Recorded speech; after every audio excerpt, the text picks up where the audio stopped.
I'm Sarah Davis, archivist at Shropshire Archives, and I'm going to give you a bit of background to the early census returns and show you how to search the 1821 census for Wellington.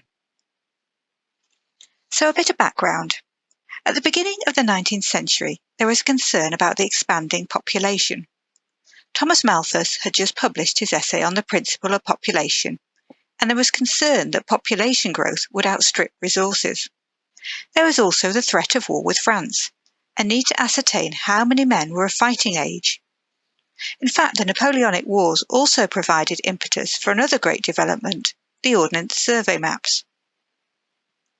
Also at this time, there's concern about people moving to the towns from the countryside, and a desire to count and classify.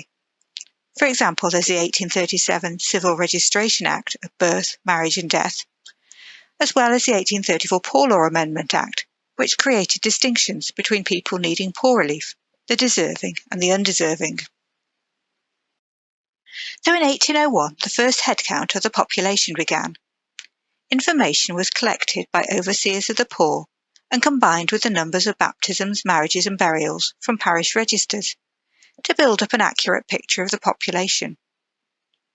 The information was essentially a head count, but sometimes the working notes of the officials have survived.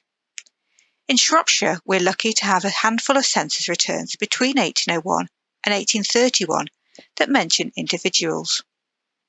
The information and layout varies. Sometimes printed volumes were used, as in this example for the 1821 census for St Mary's, Shrewsbury. Here there's details for the head of the household, how many families were in each building, and the number of males and females. Also, whether they were employed in trade or agriculture. Sometimes the details are in notebooks or exercise books, and I really like this little example for Leighton. It has slightly different information. Again, the only name is the head of household, but it also gives the ages in bands 0 to 5, 6 to 10, etc. The most comprehensive survey is the 1821 census for Wellington. This actually covers Arlton, Ketley, Lawley, Ligomri, as well as Wellington itself. It gives names, ages and occupations of all members of the household. It is quite fragile, so in the past we've had to restrict looking at the original, although there were some typed indexes. During lockdown, we've had a team of fantastic volunteers work on indexing all the pre-1841 census returns, and you can now search within them and view digital images online. The images are quite faint, so indexing has proved vital. So how to find the census for Wellington for 1821? First of all, go to our homepage, www.shropshirearchives.org.uk. Scroll down and you'll see a box for collections. This is a gateway into our most popular collections, such as parish registers, workhouse records, maps and plans, photographs and census returns.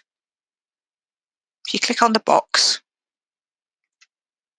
this gives you a bit of background about the census and also links to the pre-1841 census returns. So click on the one for Wellington here.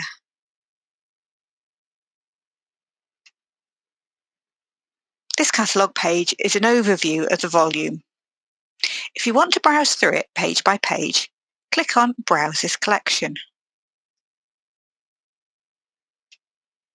Here you'll see in bold the volume, followed by the pages, starting off with streets in Wellington and then expanding to other townships. I'll click on the first one for Wellington here. Here you can see the transcription showing the names of each inhabitant, their ages and occupations.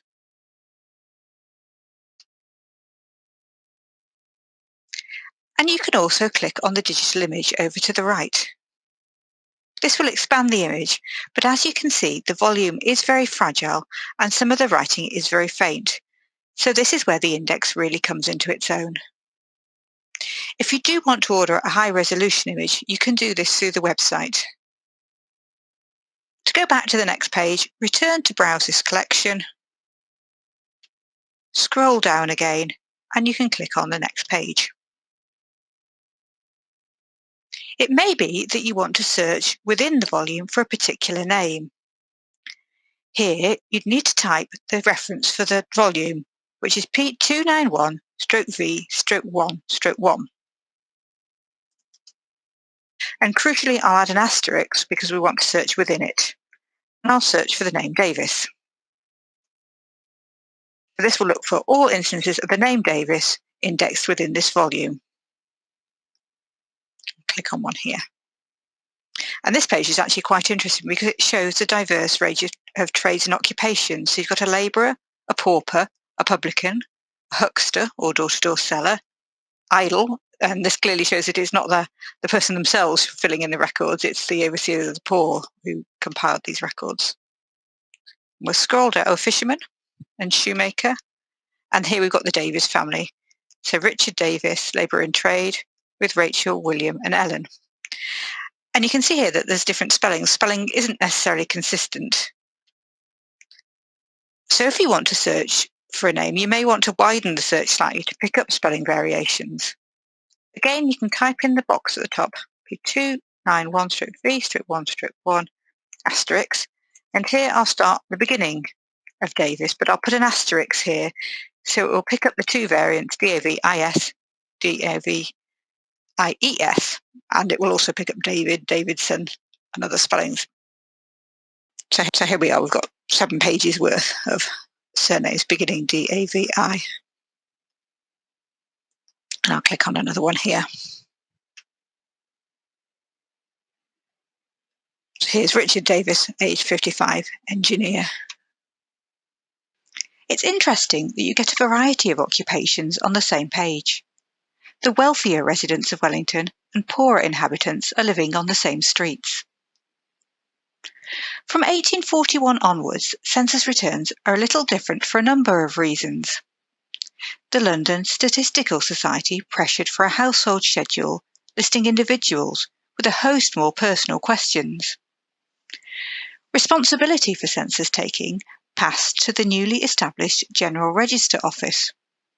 There was an allocated census day, and finally, local census enumerators were appointed. The enumerator visited each house in his district and left a schedule with the householder. After census day, he returned to collect the schedule. The enumerator always was a he until the first female enumerator was appointed in 1891. The census returns give increasing detail about individuals, and so access to them is restricted for 100 years.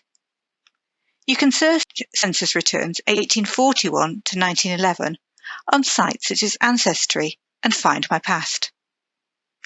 To discover more about the census from its earliest days onwards, visit our census blog pages. If you found this video helpful, please give it a like and perhaps consider subscribing to the Shropshire Museums and Archives channel for updates about future content.